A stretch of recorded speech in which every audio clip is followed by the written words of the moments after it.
Hello and welcome to our class number 13, in which we will continue exploring the topic of language and social differentiation.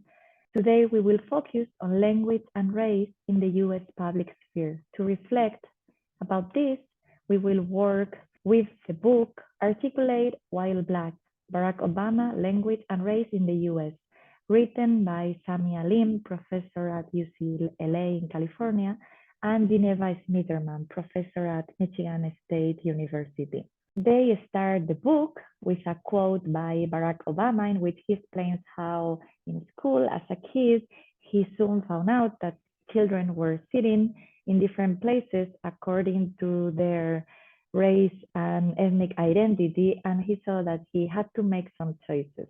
And for him, that became a matter of being able to speak different dialects. The goal is to explain why Barack Obama's mastery of Black cultural modes of discourse was crucial to his being elected America's president. But before moving to that goal, they first start by explaining that there is no conversation that recognizes language as a site of cultural struggle. So then they start reflecting on the results of a research they did about the perception of Obama's speech.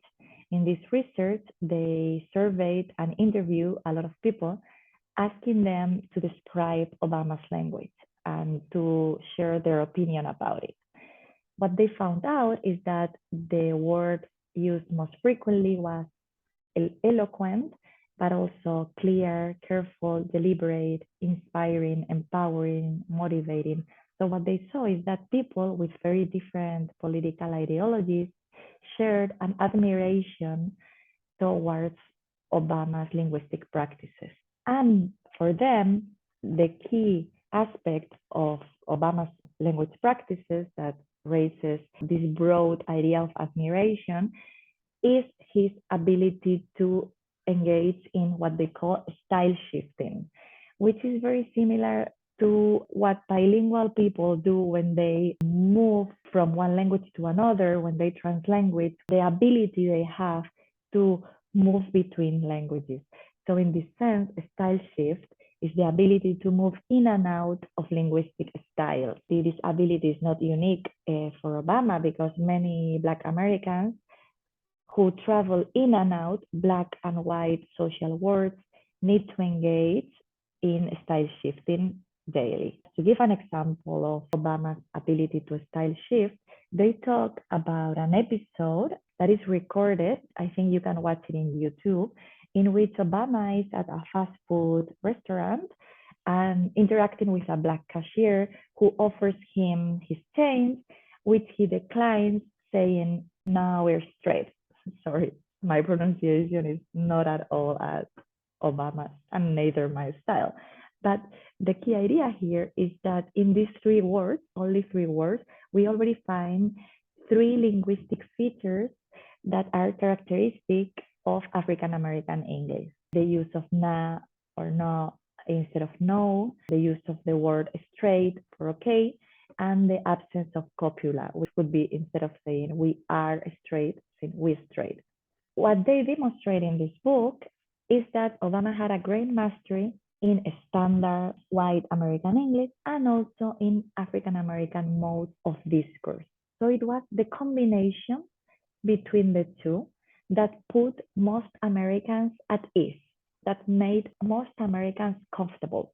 On the one hand, his mastery of white standard English made, according to the authors, white Americans more comfortable with him.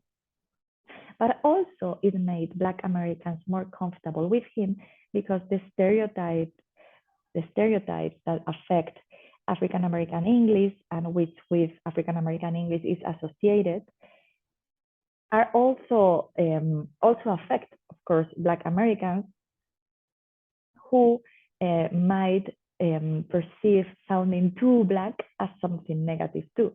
So the mastery of white standard English pleased white Americans and Black Americans. What about the mastery of African American English? On the one hand, it made African Americans think that he spoke more familiarly Black, which for them indexed their alignment with the African American community.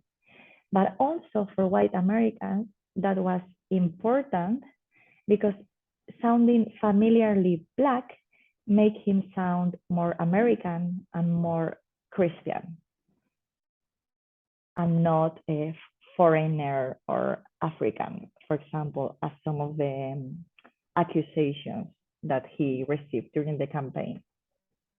Okay, so the idea is that this combination of mastery of white standard American English and African American English and African American style and mode of discourse appealed to the majority of Americans and thus was crucial for Obama's victory in the election.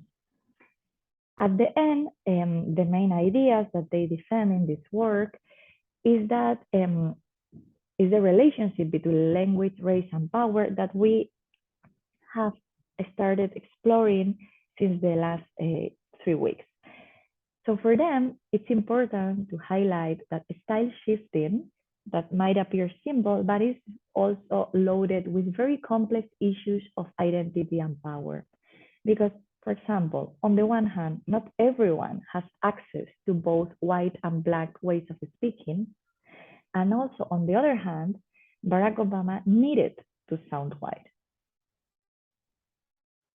So they ask themselves, why, and ourselves as the readers, why must Black Americans shift toward styles considered white in order to be successful? Why must African Americans sound white to be successful? Because language is loaded with power, something that you already know in this class. And because the way we talk can either grant or deny us access to social, political, and economic opportunities. Think, for example, about getting a job or entering in a school. So, and also they mention how for Obama, this style shifting, this ability to style shift, was also a response to his critical awareness of the need to sound white in order to be successful in American politics. So at the end, the authors end the chapter reminding us the book's goal, which is to disrupt white cultural hegemony in terms of language by reflecting on the case of Obama and the importance of his linguistic practices and his ability to style shift for winning the elections and becoming president. So I hope you enjoy the book, which is also written in a very different way than how academic books are usually written. And I hope it was interesting for you to read it. Well, bye-bye, have a great weekend, and see you next week.